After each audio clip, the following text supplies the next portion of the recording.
ఆంధ్రప్రదేశ్ ఏకైక రాజధానిగా అమరావతికి చట్టబద్ధత కల్పిస్తూ లోక్సభలో బిల్లు ఆమోదం పొందడంపై ముఖ్యమంత్రి చంద్రబాబు హర్షం వ్యక్తం చేశారు. ఇది ఆంధ్రుల ఆత్మగౌరవానికి, ప్రజల ఆంక్షకు లభించిన గౌరవమని ఆయన అభివర్ణించారు. సభలో కేంద్ర మంత్రి పెమ్మసాని చంద్రశేఖర్, బీజేపీ ఎంపీ పురంధేశ్వరి అమరావతికి మద్దతుగా మాట్లాడుతున్న దృశ్యాలను తన ఫోన్ లో వీడియో తీశారు. ఈ సందర్భంగా సీఎం చంద్రబాబు స్పందిస్తూ గత ప్రభుత్వ పాలనలో ఎదురైన చీకట్లు తొలగిపోయాయి, ప్రజా రాజధాని అమరావతి ఆంధ్రుల ఆత్మగౌరవానికి ప్రతీక, రైతుల కన్నికి దక్కిన గౌరవం ఇదే.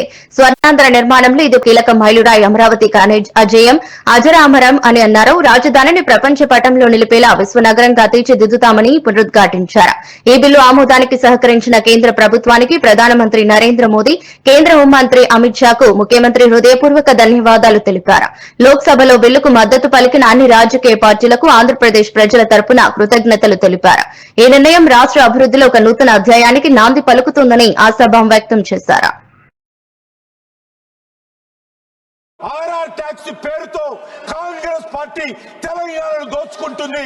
దీని నుంచి ఈ రోజు తెలంగాణ ప్రజలు జాగృతం కావాల్సిన అవసరం ఉంది. ఏ లక్ష్యం కోసమైతే తెలంగాణ తెచ్చుకున్నారో 4 కోట్ల మంది ప్రజలు ఆ లక్ష్యం నెరవేరడం లేదు. ఆ రకంగా తెలంగాణలో కూడా కాంగ్రెస్ పార్టీ గతంలో అలవాటులాగా తెలంగాణ దోపిడీ చేస్తా ఉంది.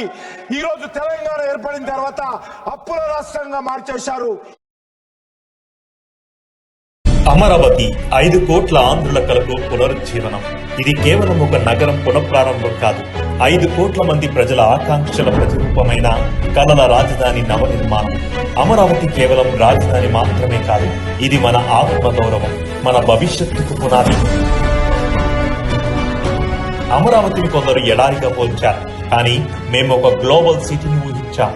ఇతరులు రాజధానికి అడ్డుపడితే మేము మాత్రం మాస్టర్ ప్లాన్ తో ముందుకెళ్లాం. ఆంధ్రులకు ప్రపంచం గర్వించే నగరాన్ని నిర్మించాలని అనుకున్నాం. అదే విధంగా